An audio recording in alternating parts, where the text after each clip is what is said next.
Assalamualaikum warahmatullahi wabarakatuh. Kami dari kelompok 5 akan menjelaskan sistem informasi akuntansi pada materi Overview of Transaction Processing and Enterprise Resource Planning System. Sebelum masuk ke penjelasannya, saya akan menjelaskan nama anggota kelompok kami. Yang pertama adalah saya sendiri, Rizkram Damastorus, dengan NPM 25013010243, dan rekan saya, Ricardo Arka Pamungkas, dengan NPM 25013010340. Dan selanjutnya ada Eksya Aristawati Dwi Aryaningrum dengan NPM 25013010410.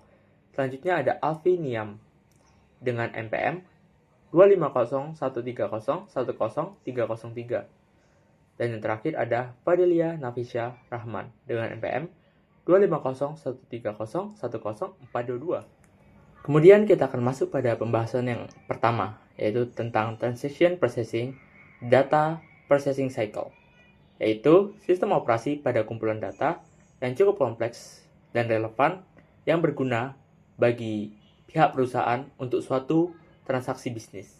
Di mana pada Transaction Processing System memiliki beberapa mekanisme. Yang pertama adalah data input sebagai tahapan awal.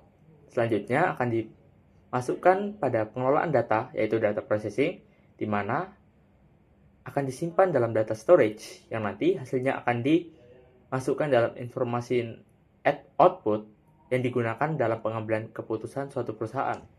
Selanjutnya kita akan masuk pada pembahasan data input, di mana ini adalah langkah awal dalam pemrosesan data untuk mengakumulasikan setiap transaksi yang terjadi pada suatu bisnis perusahaan. Kemudian kita akan masuk pada tahapan data storage, di mana kumpulan data yang telah dicatat pada setiap transaksinya akan diatur pada penyimpanan data secara otomatis yang nantinya akan menghasilkan output pada tahapan selanjutnya. Selanjutnya kita akan masuk pada penjelasan data processing, di mana ini adalah sistem pengelolaan data yang digunakan untuk menghasilkan informasi yang berguna bagi perusahaan, di mana terdapat 4 mekanisme. Yang pertama adalah creating, yaitu pembuatan proses data. Kemudian data itu akan di-review pada reading.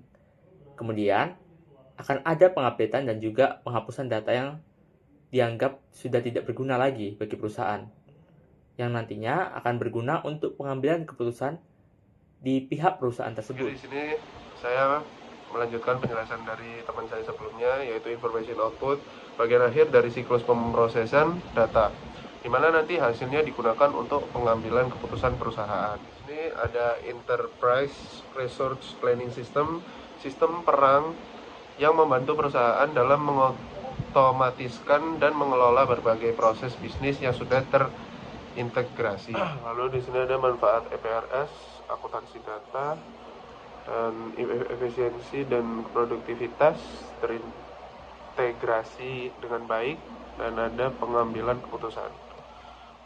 Di sini ada kelemahan EPRS itu sendiri ya, yaitu adalah biaya cukup tinggi, waktu implementasi lama, terus ada resistensi karyawan, juga ada kompleksitas yang tinggi. Terakhir ada kesimpulan.